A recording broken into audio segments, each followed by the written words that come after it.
ciao a tutti e ben ritrovati! Ciao da Fabio e Luna, da Fammi le bolle video il Tempio e siamo qua oggi a sorprendervi più che mai. Oggi il video più atteso dell'anno probabilmente.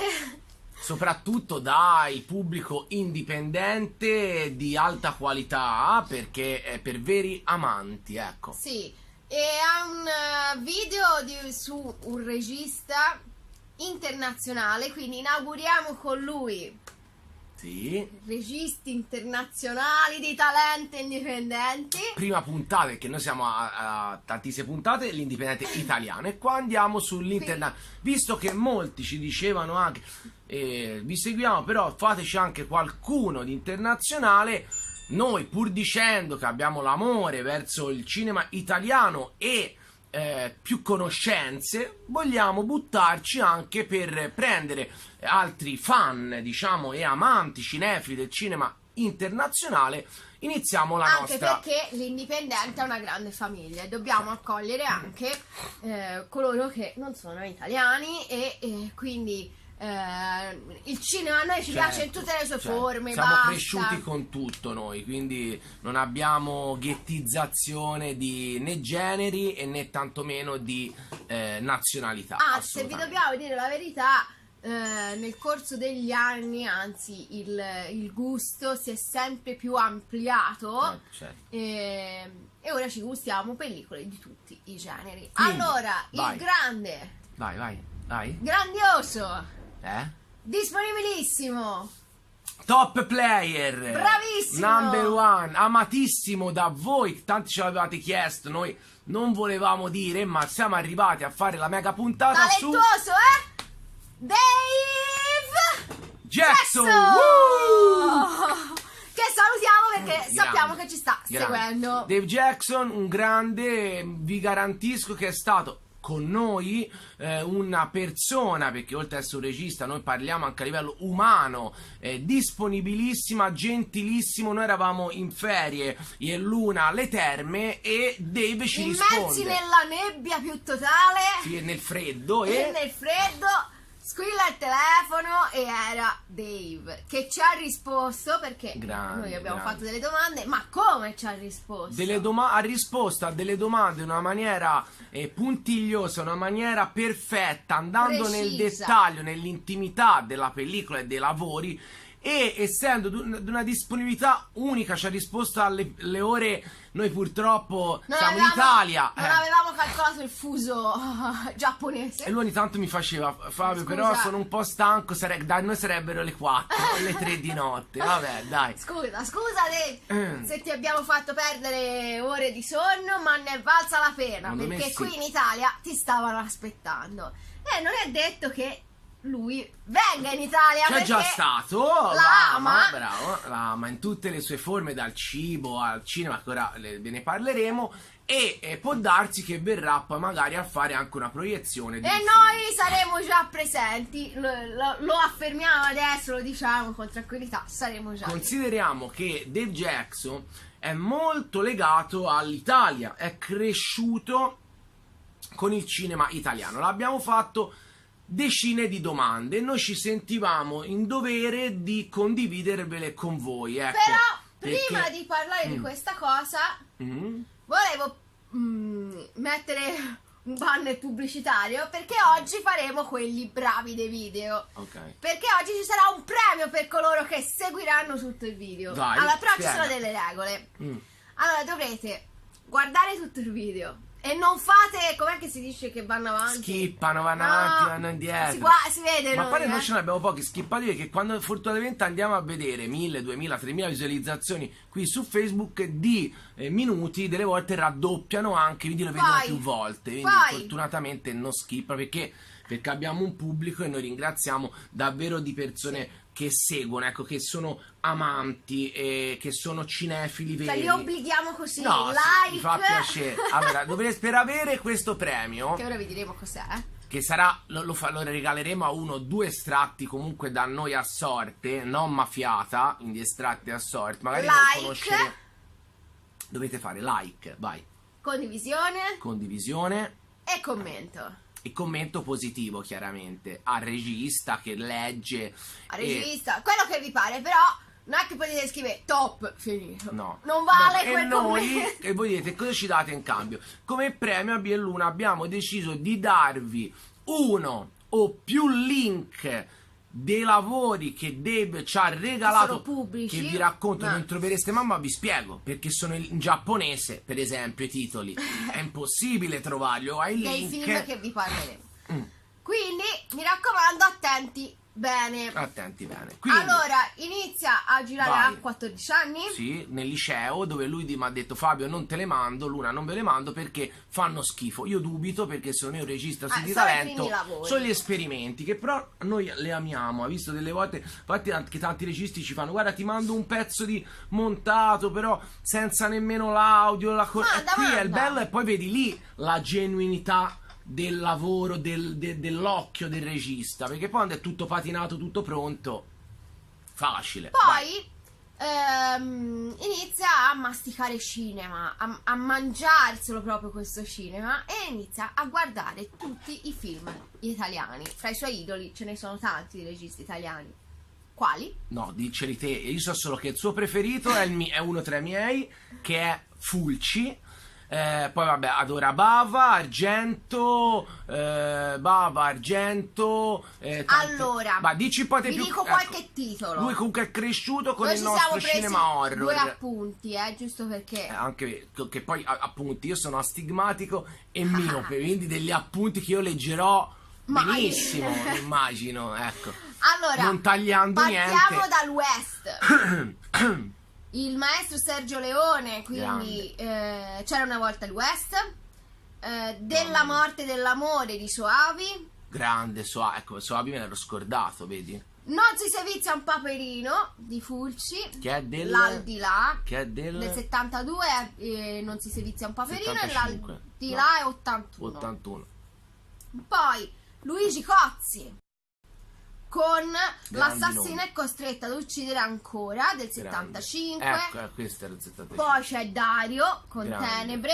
Dario che, anzi faccio una parentesi, vi prego a tutti voi, tanti mi scrivono ma Dario è finito, alcuni mi hanno detto se era un maestro vero continuava su quello. Ragazzi, nella vita purtroppo possono succedere tante disgrazie familiari, cambiare fede, entrare in dei turbini brutti. Non togliamo la gratificazione che Dario ci ha dato e che ha fatto dei film. Ragazzi, che parlate anche con i vostri genitori, magari qualcuno che è un po' più giovane, e vi dirà com'era più giovane di noi, quindi devono parlare con i genitori. Noi lo vedevamo Dario, se uno è un bimbo di 18 anni deve chiedere al padre.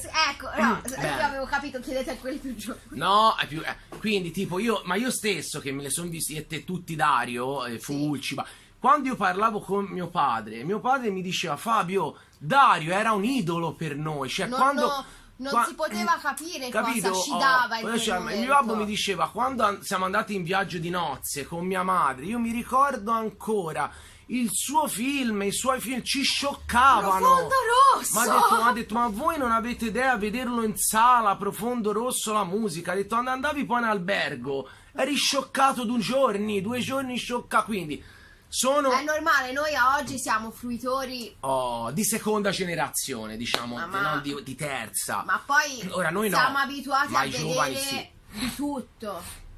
Quindi anche il ritmo della paura diventa difficile, no? Certo. Da costruire. E quindi ricordiamoci di questi vecchi maestri che hanno segnato epoche, generazioni, e continuano a segnare e che sono la base su cui poi costruire altro. Perché è un po' come il discorso della storia, no? Certo. La storia si ripropone sempre. Certo. Quindi se noi si studiano le cose prima, no? Le cause, le conseguenze e tutto, si potrebbero evitare tante altre cose. Ma purtroppo. Quindi partiamo da una formazione di base anche cinematografica e poi sviluppiamo tutti i nostri progetti, e Dave l'ha fatto alla grande. Alla grande. Dave è una persona, si vede che è uno sperimentatore proprio, che prende dei rischi. Dave, te lo dico a te, funzioni perché prendi dei rischi che dove gli altri si fermano lui spacca le porte e va avanti, senza fregarsene molto del giudizio altrui, sapendo di avere comunque un'ottima potenzialità per sviluppare poi un prodotto e un progetto davvero valido. A oggi Dave vive in Giappone con il suo amore, è australiano ma si è innamorato del Giappone, quindi della cultura giapponese, ha deciso di andarci a vivere e noi abbiamo visto delle chicche, ragazzi. Mamma mia, ragazzi, poi vi parleremo. E quindi è molto particolare, il suo cinema è molto influenzato, c'ha tante influenze, e poi però l'ha personalizzato talmente tanto da renderlo già un cult. Anche perché Dave Jackson, mano a mano vi diremo le domande che l'abbiamo fatto, tipo quali sono i tuoi registi preferiti, questi che vi abbiamo detto e l'hai già detto anche. Vi sono scordata D'Amato, ok, Buio Omega, Cannibal Holocaust, Diabolic e Reazione a catena di Bava. Sì. Poi mi sembra basta. Per esempio Cannibal Holocaust, ve ne dico una. Tanti fanno, ma è vecchio, ma se lo vedi ad oggi non è talmente vecchio, ragazzi, dell'80, comunque geniale che pare giorni oggi, capito? Quindi ci sono dei film che riescono a restare nella storia, immortali, dai. E lo erano più prima, perché sicuramente con meno mezzi c'era più intuizione. Ragazzi, come l'aldilà, vederlo in sala, top. Vabbè, comunque il motivo per il quale noi abbiamo contattato Dave qual è stato? È stato perché noi, come sapete, collaboriamo da molto tempo ormai con Giacomo Ioannis, ovvero il proprietario della mitica Home Movies, e noi l'abbiamo contattato per Cat Sick Blues. Chi non l'ha ancora ordinato, per cortesia lo ordini. Sta andando fortissimo. Ordinatelo su Home Movies, su eBay, Amazon, Feltrinelli, Mondadori. Se no andate da Feltrinelli e Mondadori se non ce l'hanno disponibile e lo ordinate. Ok, quello che noi vogliamo dirvi è, a parte che è un film geniale, originale, unico, a dir sui generis sarebbe castrante, riduttivo, perché oggi, ecco, quando tanti mi dicono ma il cinema è soggettivo, no cari ragazzi, il cinema è oggettivo, perché essendoci delle regole che uno deve, come ho sempre detto, studiare e rispettare, ovvero tanti fanno ma cosa vuol dire, ma uno no, allora se ragazzi c'è una gara di sci, non è che uno può sciare con le forchette, sci con gli sci. Se fai box non è che ti puoi mettere tipo Natsukao i vetri nei pugni, ci sono i guantoni da diverse once e qui è uguale. Soprattutto nel cinema il gusto può essere soggettivo, certo. ma ha un'oggettività, il film deve avere un'oggettività, non deve contraddire determinate regole che poi possono essere scavallate, oppure possono passare in secondo piano se il film davvero ne vale la pena, o se sono dei vizi di forma, se sono talmente estrossi da voler provare ripeto, a rompere degli schemi, ma volutamente, quello è un altro discorso. Ad esempio, disorientare lo spettatore. Ma sì, quello insomma, sì. Ci sono tante piccole cose. Cat Sick Blues è già un cult. È già un cult, amatissimo. Anno 2015, quindi essere rientrati già nei cult è una gran cosa. E è molto interessante anche a livello di psicologia dei personaggi. Dave, come sempre, poi ve lo diremo, assorbe molto e studia molto il comportamento della psiche umana. La psiche umana è tutta, quindi la sociologia, la società riflette su questi comportamenti che possono essere come si dice, maniacali, fuori dalle regole. Ecco, quello che io spesso ad alcuni dicevo, lo studio, lei magari ne potrà parlare meglio visto che è proprio una sociologa, quindi bis, diciamo così, perché è una sociologa bis, andate poi a cercare, ecco, iscritta oltretutto lei. E detto ciò, qui uno studio che c'è parecchio dietro alla psiche umana vi farà capire. Qui Dave vede bene, studia, visto il bambino, poi non vi voglio spoilerare troppo, l'attaccamento che un bambino può avere nel crescere con un animale domestico ma senza affetto familiare, bravo, le deviazioni, le turbe, le manie, le malattie mentali. Infatti Dave ti fa vedere 2 storie parallele, ovvero, vai.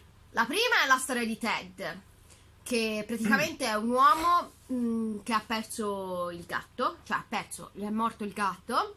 Penso di vecchiaia oltretutto. E decide di rianimarlo attraverso un rito particolarissimo, cioè attraverso l'uccisione di 9 persone, come 9 sono le vite dei gatti. E voi direte, una cavolata, no? Anche qui c'è l'aspetto sociologico, certo, perché poi va a prendere le donne, quindi c'è una riflessione sul femminicidio. Poi la madre, cioè, tante cose che ci può essere. E tutto non è a caso, Dave segue proprio uno schema malato, ma questo film ti spaventa perché è talmente, ci crede Dave, talmente tanto, è talmente reale che ti dice, cavolo, però potrebbe succedere che uno poi impazzisce. Ci sono le perversioni sessuali. Certo, l'amore per il sangue, perché poi... E l'altra storia invece è la storia della ragazza, che ora io non mi ricordo il nome, che praticamente anche lei ha un rapporto malato con il proprio animale da compagnia, che è il gatto, perché fa la youtuber e mette online i video del suo gatto.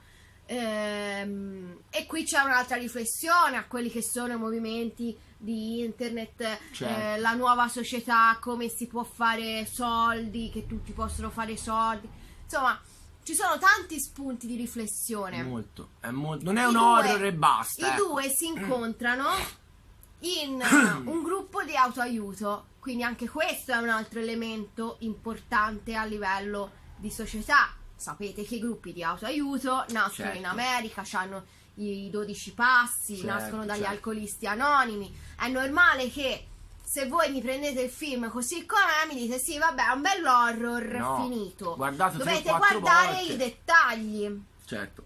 Poi i dettagli cruenti. La cosa che a noi ha colpito molto è intanto questo ritmo proprio di montaggio del film, molto molto molto veloce, tamburo battente, film cupo, film angosciante, molto molto cinico, perché ragazzi ha un cinismo disarmante.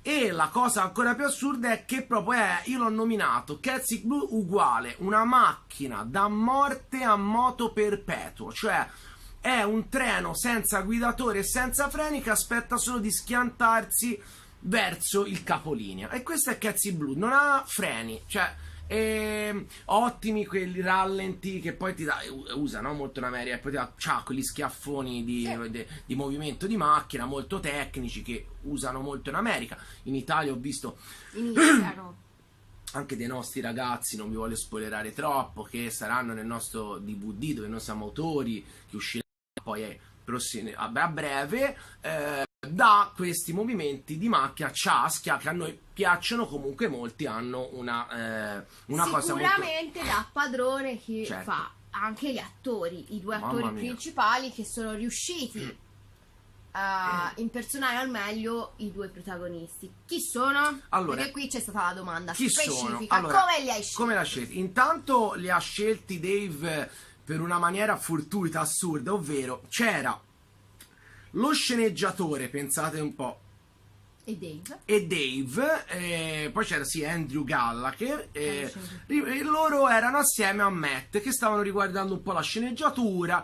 Cosa succede? Che Matt, che poi è l'attore principale, ok, che salutiamo oltretutto, che l'abbiamo scritto, cosa è successo? Succede che Matt gli dice guarda secondo me perché l'attore principale si ritira alla fine e Matt dice però ne servirebbe uno come me, col fisico un po' come me, che si muove come me, alle mie movenze, e Dave e lo sceneggiatore fanno perché non lo fai te?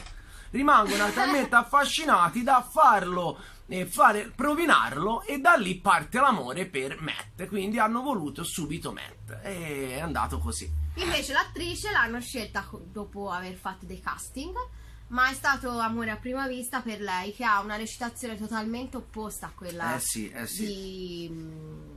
di Matt. Sì. Ma è ammaliante nella sua recitazione e quindi molto molto bello. Un'altra domanda che gli abbiamo fatto, siccome qui vedrete che poi Matt Vaughan, la maschera, gli artigli, il pene del gatto. Allora, intanto, quanto è costato, l'abbiamo detto, il budget di Cats Eat Blues? Nessuno di voi lo indovinerà mai. Provate. Aspetta, provate. Allora, avete fatto le vostre scommesse? Allora, vediamo. $20.000 australiani, $10.000 australiani, $45.000 australiani. Quale accendete? Quella sbagliata. Perché? Non lo sappiamo. No, lo so io. È $45.000 australiani, quindi non lo so quanto saranno, 38.000 euro, non lo so, 40. Vabbè, fate il cambio. Quindi è costicchiato anche una bella botta. Anche se ci ha confidato che i soldi mancavano per alcune scene. Molti soldi sono derivati dalle tasche, veniva proprio dello Dave Jackson. Hanno girato tantissimo, hanno speso tantissimo, è diventata una famiglia. Il giorno ha detto che abbiamo chiuso tutto il set, ci è dispiaciuto molto. E racconta un po' chi ha fatto però gli oggetti, la domanda, chi ha fatto gli oggetti di scena molto belli così, proprio fatti su misura? Allora, li ha fatti uno scultore di Melbourne. Sì. Dieter Barry, che è un produttore di eliche. Pensate un po'. Naturalmente tutto fatto a mano, tutto molto creativo. E penso sia uno anche dei valori aggiunti di questo film. Certo. Come dice Ingrid nelle super pagelle, perché qui avete anche l'izzetto di Ingrid, sì, sotto la direzione di Alex Visani. Dice che appunto la maschera è molto molto importante per lo svolgimento del film, anche perché vedrete viene messa in un momento particolare sopra una lampada. Vedrete tanti dettagli che ora non vi possiamo né vogliamo spoilerare, perché dovete comprare il film. Brava. Poi dove è stata girata? Girato a Melbourne, nei sobborghi settentrionali. Diverse scene sono girate in un manicomio abbandonato chiamato Aradale Asylum. Ok? Dovrebbe chiamarsi così. Poi Aradale, insomma, in un manicomio abbandonato dove Dave e la sua truppa hanno deciso di girare gran parte o comunque delle belle scene. Poi c'è stato un taglio grossissimo a questo film. Sì. Il taglio grossissimo che gli è dispiaciuto. Tuttora, che non l'abbiamo chiesto, visto che è un film molto tecnico, molto difficile, qual è stata la scena più difficile da girare? Quella nel club. Vai. Perché? No, dicelo te perché. La scena del club è stata difficilissima perché il DJ doveva essere mutilato entrambe le braccia per molto tempo e suonare moncato. Dave ha capito di aver esagerato un po' troppo e ha deciso di tagliare tanta parte di scena perché non gli sembrava idonea, diciamo così, al momento del film, troppo forti, quindi le è dispiaciuto, ma l'ha dovuto fare. Però ci sono molti extra anche nel DVD, quindi vedrete probabilmente anche questa scena. Ok, poi non contento Cats Eat Blues, Dave ci dice: guarda, vi do un'altra chicchettina, un cortometraggio inedito ragazzi, mai uscito, ce l'ha dato, questo non ve lo possiamo dare, un mese fa. E si questo chiama, non lo vincete. Non vincete. Gacha, vai. Cosa sono i Gacha? I Gacha sono quei giochini delle macchinette con le palline, ok? Mi sono spiegata? Certo. Sì. Quelle che te poi tiri e le spacchi e mettete la moneta e dentro c'è un oggettino da collezione. E gli abbiamo chiesto, a parte che tecnicamente è molto molto bello, qui cala il jolly, qui siamo in Giappone, quindi ambientazione giapponese, il letto giapponese, attrici giapponesi, il modo in cui guarda il telefono che è un modo tipicamente giapponese, insomma ci sono tanti dettagli molto belli. Pensate che in Giappone di questi gacha ci sono mura, cioè tipo quello lì sarebbe stato tutto pieno di queste macchinette. Certo. E gli avevo chiesto perché hai deciso di fare questo tema. È il tema del collezionismo. Il tema del collezionismo, o meglio della, anche qui, malattia mentale, dell'ossessione che c'è dietro alle persone, ovvero che tutti noi, anche qui sociologia, tutti noi corriamo dietro alla novità in maniera ossessiva, a un cellulare, a un gioco, una cosa a collezione, poi quando ce l'abbiamo la buttiamo quasi via e diciamo ma chi se ne frega, e corriamo a volere ancora roba Quella nuova, successiva. quindi l'usa e getta, ecco, diciamo così. E a noi è piaciuto molto sia per la scelta delle attrici che sono state trovate dopo dei casting, mi Certo, sembra, diversi certo. casting. Ah, così. Sì. Mika e Kana sono. Sì. Hanno spaccato alle audizioni, sono state bravissime. E pensate che la sceneggiatura è stata cambiata per una delle due attrici, perché fisicamente doveva essere un'altra persona, poi in realtà si sono talmente tanto innamorati della recitazione di una delle due attrici che hanno detto ok, cambiamo la sceneggiatura e la facciamo per lei. Certo. E la seconda attrice è troppo bella, cioè c'ha un vestito bellissimo, tutto di palline di gascia, cioè di queste palline di plastica attaccate ovunque, Stai con attento. le lucine. Stai attento, Dave, perché magari te lo frega una grande casa di moda e si vedrà sfilare in passerella. Sì, può essere. Il vestito può essere troppo bello comunque, ragazzi. È molto bello, poi anche qui ottimo mix per gli amanti dei mostri e per gli amanti dei giochi, quindi molto interessante. E qui Dave ci fa capire quanto poi il modo in cui noi giriamo e rigiriamo intorno al mondo, senza poi però fare mai scelte nuove, stiamo sempre lì nel limbo di scoprire di avere una cosa nuova. È bellissimo il mostrino, cioè non ve lo posso, perché trova dentro a una di queste palline un mostrino. Bello. Anche perché tutti noi ci aspettiamo, ok, ora si anima, ora si anima, invece lui voleva andare a parare da tutt'altra parte, vero? Quindi bellissimo, ci è piaciuto tantissimo. Poi allora Dave Jackson ci stupisce ancora con carne al fuoco e ci dice ok, vi do un altro cortometraggio. Alziamo la scommessa. Un altro cortometraggio che si chiama... Perché non conoscendoci non sa che noi siamo affamati di queste cose. Allora, visto che eravamo fissati, ha buttato carne sul fuoco. E ce li siamo visti tutti. E ci dà K. E lavora anche questo degno di nota. Ci sono diverse cose che ci hanno colpito. Prima su tutte, cosa c'è? Vai. Oddio, il bianco e il nero. Cosa difficilissima. Allora, noi non siamo molto amanti del bianco e il nero. Noi ci piace più il colorato. Certo. Però dobbiamo dire che è stato un esercizio di stile in cui ha superato le aspettative. È inusuale.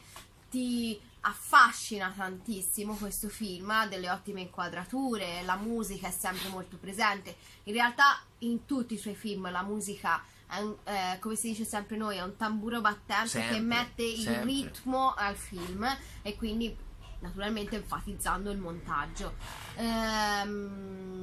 Qui c'è il concetto di cosa? La vittima qui diventa carnefice, il carnefice diventa la vittima, e poi qui la mente gioca brutti scherzi. Siamo sempre nel turbine della mente di Dave, un po' sogno, un po' sei nell'incubo, un po' sei nella realtà. Molto bello. Io ho valutato anche questo pupazzetto. Sì, lui mette questi mostrilli che verranno poi brutalmente, come nell'horror più feroce, con una coltellata in mezzo al petto, dove il pupazzo di Creta prende, diciamo, vita e perde sangue. E il pupazzetto è animato grazie a Taina Hoshi, quindi molto molto brava. L'ha realizzato proprio questo mostrino. Certo. Bellissimo, ragazzi, non vi sto a dire. E anche qui c'è il discorso della pazzia, no? Di perdere il cervello. Potremmo anche dire che c'è anche un po' una critica ai genitori un po' feroci. Certo, certo. Insomma, quindi perché? Perché uccide l'animalino quando inizia a piangere, un po' allarme. Quindi c'è anche questa, possiamo dargli anche questa interpretazione. Sì. E poi ha rincarato ulteriormente la dose. Sì. E ci ha fatto vedere cosa? Ci ha fatto vedere 8. No, ci ha fatto vedere no. Prima ci ha regalato il video musicale. Ah, divertentissimo. Visto che ha detto sono fissato con la musica, vi faccio vedere un video musicale molto giapponese, pazzissimo, divertentissimo, dove Dave dirige questo pseudo cantante un po' scanzonato, ora, un po' comico. Non ti sbilanciare, magari in Giappone è famosissimo. Ma non credo, Ma può essere.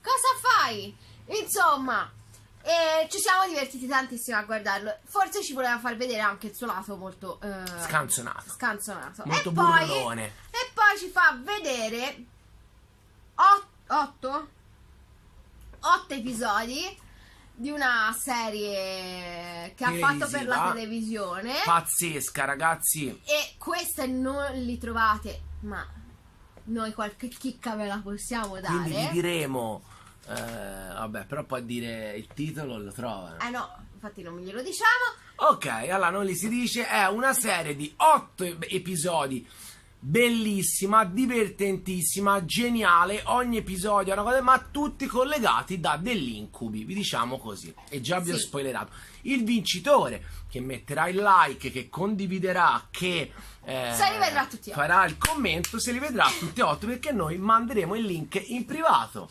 Quindi, anche perché tanti ci hanno detto: ma di Dave non si trova niente. Non si trova niente, scioccati. Noi ce l'abbiamo. Allora, il primo corto è un corto, facciamo un corto per uno. Vai. È il primo corto di 6 minuti. Poi vi dico quello che preferito. Un corto dove noi abbiamo adorato la coloring, il colore, il viola purple che usa ora, stupendo. È un che duro piace, attacco alla tecnologia, dalla TV allo smartphone, proprio al cellulare, che vedrete che prende parte talmente tanto nella nostra vita da trattarlo uguale o addirittura in certi casi meglio di un essere umano, o ancora più grave di un nostro parente stretto. Qui impazzirà e vedrete che succede. Il secondo corto invece, sempre creato e diretto da Dave, è ambientato a Tokyo e è sul karate. C'è anche il karate, sì. Uno degli sport più in voga. Sì, è. E ci ha colpito la scena in cui praticamente due amici giocano tra di loro e uno si spacca la pietra, la testa su una pietra, sangue, le cervella fuori, e vedrete poi che comunque c'è questo aspetto di scanzonaggine, come la traduciamo poi scanzonaggine di crazy del regista. Poi terzo è un corto proprio qui all'insegna della risata. Vi garantiamo che saranno 5 minuti dove voi riderete a crepapelle. Sarà impossibile non ridere, anche perché però vi diciamo solo, avrete quel sorriso stampato sulla bocca, però un po' amaro, perché poi vi disgusteranno alcune cosette che Dave Jackson ci ha fatto piccanti, e vedrete cosa succede dopo. Poi Dell'opera, sì, proprio al quarto capitolo, al quarto episodio di questa serie. Sì. E allora, questo episodio com'è? Dici è intitolato L'odore dell'amore.